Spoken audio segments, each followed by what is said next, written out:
Hello ladies and gentlemen, my name is Zane, better known as the King Bahamut, and welcome back to Let's Play Final Fantasy I on the NES. In the last episode, we took care of all the treasure rooms that have opened up to us now that we have the Mystic Key. In this episode, first things first, I want to go over something real quick. I ended up double checking the weapons that I picked up in the last episode to see their power, and also to see if any of them might have had special effects. It turns out that the Wear Sword and the Rune Sword are the best pieces of equipment that I could equip to my Red Mage, or my character, I should say, because they both have a power stat of 18. I recommend you equip the Rune Sword, however, for a slightly specific reason. The Wear Sword actually sells for more. It sells for 3,000 gold, compared to the Rune Sword, which will sell for 2,500 gold. And if you sell all the equipment that you get, you can make a pretty decent chunk of money. We have well over 10,000 gold now from selling all of the weapons that we picked up. And we are going to put that money to good use pretty soon. So in this episode, we are going to sail west over the ocean. And if I bring up the map real quick... Now you can see that we're in this little landlocked area in the center of the bottommost continent, the main continent, shall we say. I don't remember exactly where it is we need to go, but it's somewhere along the western coast. I believe, thankfully, because areas you can land the ship in are marked pretty obviously by ports, does mean that it is pretty straightforward knowing where it is. You can properly... where you need to go, excuse me. Fatigue from long days starting to catch up with me. I am recording this episode, and also the last episode, after 8 hours, a standard 8-hour workday, which may not be the best policy. Let's see here. These rivers, it might look like you can travel into them with your boat, but you can't. Or at least not yet. You will be able to do it later. Oh, these enemies, Kaizokus. These enemies can be very important in the early game. They give out a lot of money for how easy they are to find and kill. So if you're grinding up for the powerful attack spells for the Peninsula of Power, those are the enemies you want to be doing. Those are the enemies you mostly want to be fighting. So we are in new territory now. We are on the western side of the Great Southern Continent. And as soon as we run away from these wolves, we can start exploring. I think that we want to follow this path around. We have more wolves. I'm just gonna run. Okay, now that that's out of the way, I have gone the wrong direction. I am attempting to do as much of the navigation as I can on my own, mostly just for the sake of not needing to pause to read my guide a whole bunch. To keep the pace of commentary and the gameplay moving much better. Oh, and I've found where we need to go, but we have to deal with these enemies first. And by deal with these enemies, I mean run away from these enemies, because I do not feel like wasting resources killing them all. Especially since one of many problems this game has is there are a lot of enemies that you have to fight all at once, potentially, and doing that with limited spell charges is not fun. Really isn't. So anyways, we have made it to the Cave of Dwarves. Dwarves can see in the dark. Talk to this guy. Hooray! That's completely useless. I'm looking for the floater. I bet with it I could float anything. Well, I'm not sure you actually want to have to deal with floaters if you know what I'm talking about. This guy walked away. The bracelet can protect you like armor. Yeah, I know. I've been wearing one for a while. That sound? Eric is digging a canal. I talked to this guy already. So the Dwarven settlements, there are some treasure boxes here we can use to get some extra money and some more extra money. With the crystal, even the blind can see. Asto stole it from Matoya. You are located very late, because we already did that. With the crystal, anyone can see. Did you meet Smith, our blacksmith? Oh, gee, I wonder why he is named that. Let's talk to this guy. For the Light Warriors, I will make a truly legendary sword. However, my supply of adamant is exhausted. So that'll be something that we'll have to keep in mind for later, because that is actually kind of important. The earth is rotting slowly from the west. As we heard in the... That sound, Nerika's digging a canal. These guys sometimes have repeated dialogue, which it's always interesting to deal with. And by interesting, I mean kind of annoying, because it screws up my commentary. Oh, wonderful! Nice work! Yes, indeed. This TNT is just what I need to finish my canal. Now excuse me while I get to work. And he disappears, presumably to blow up something, because that's what you do with TNT. But he leaves behind a whole bunch of treasure. Inside the treasure box, you find a cabin. And an iron helmet. That is actually important. Get a dragon sword. Oh, more equipment. Another silver knife.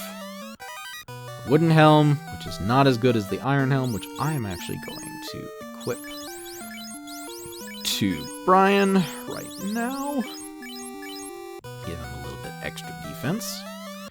Get some silver armor. Oh, that's interesting. More gold. And a house. I think I went over it already, but it's basically like a tent or cabin. It is, oh god, my brain is frying. House is like a tent or a cabin. Saves your game, when you're out on the overworld. But it also restores your spell charges. So that's actually it's actually probably the most useful item.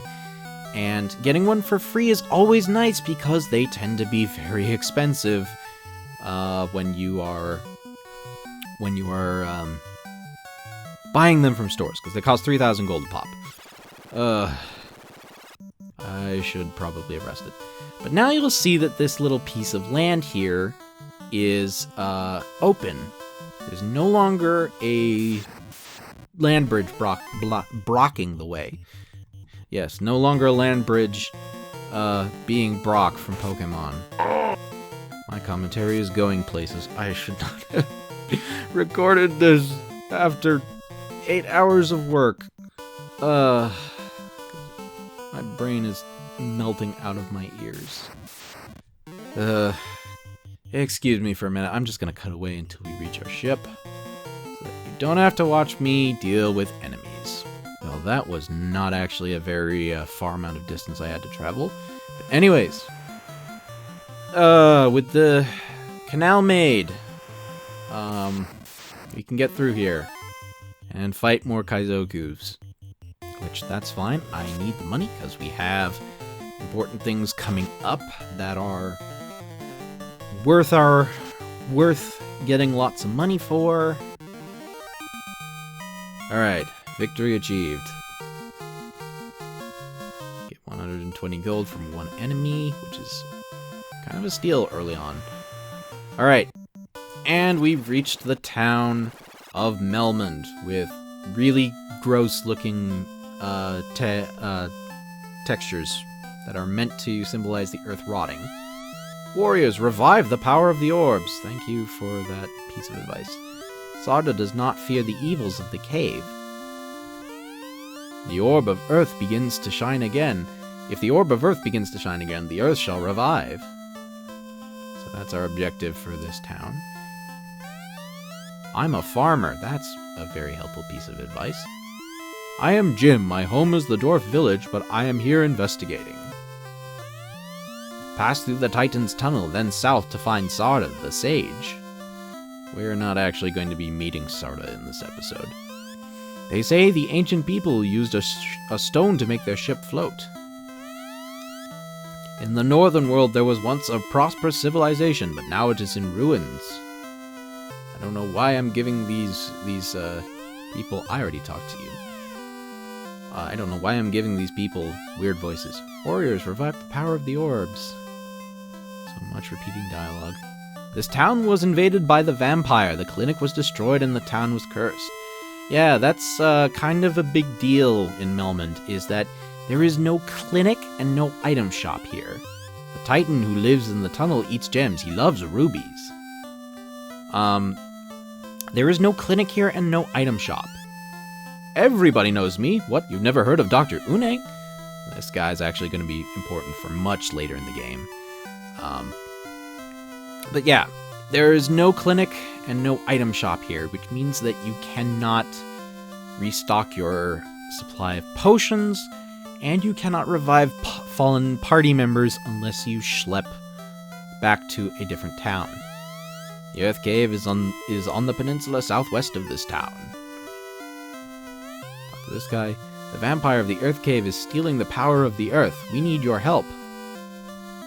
So that will be our first objective, is to go to the Earth Cave and deal with the vampire. However, as you might have guessed, we are in a new town, and that means we have new spells to buy. And Melmond has some really good spells, so I recommend that you buy things as soon as possible, because you can get Fire 3.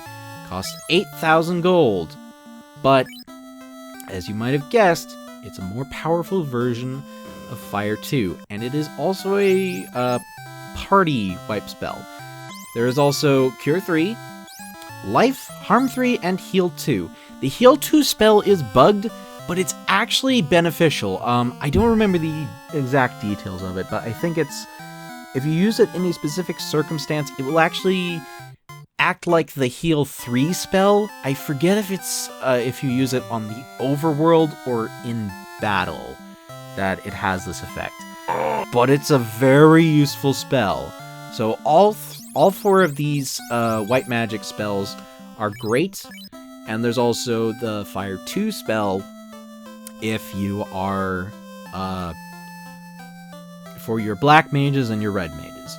Now, obviously, you only have 3 magic slots, 3 slots per tier of magic to make use of these spells, but and I need to double check to make sure which mages can learn which spells, because I think that there are a couple of spells that are white mage exclusive and that the red mage cannot learn. In the item shop, I believe that all of these weapons are inferior to what we have. The Saber and Falchion actually have the exact same stats as the short sword that you can buy in Provoca, so they're not really worth the investment if you ask me. And then the armor store has a couple of interesting things. I think most of the equipment here is not terribly useful, but it does have silver bracelets for your mages, and it also has steel armor. Steel armor is a very powerful piece of equipment, and if you buy it for the fighter, they probably won't need any other kind of armor for a very, very long time. That's how good the steel armor is. I think it has something like 34 defense. And it's... I want to say it's like the 3rd best armor in the game, actually. But as you can see, it is extremely expensive, and you are going to be grinding for a long time if you attempt to get it. But if you can, I mean, the fighter is already pretty powerful. He doesn't need it, but it can make him more powerful. So, we have reached the town of Melmond, and that really is the most that we've done in this episode. Now, obviously, because there's a whole bunch of new equipment here, that means I have some grinding to do. And that's what I'm going to do off camera. So, until next time, I'm going to save at the end real quick. And next time on Let's Play Final Fantasy 1, I am going to meet you back here. I'm going to grind until all of my characters are level 15. And then I will come back to Melmond and use whatever gold I have accrued in that time to purchase some new pieces of, not pieces of armor, to purchase all the new spells that I feel compelled to get, and I will show you what my equipment loadout is looking like in the next episode. And then we will go off towards the Cave of Earth and see if we can't find this vampire that all of the townspeople are talking about. So, until next time, my name is Zane, better known as the King Bahamut. And if you like this video, please like and comment to help boost it in the YouTube algorithm. And feel free to subscribe and hit that notification bell if you feel compelled to see more content like this. Until next time, I will see you in the next part. That is a weird way of phrasing it, but I am too tired to come up with anything better. Bye for now.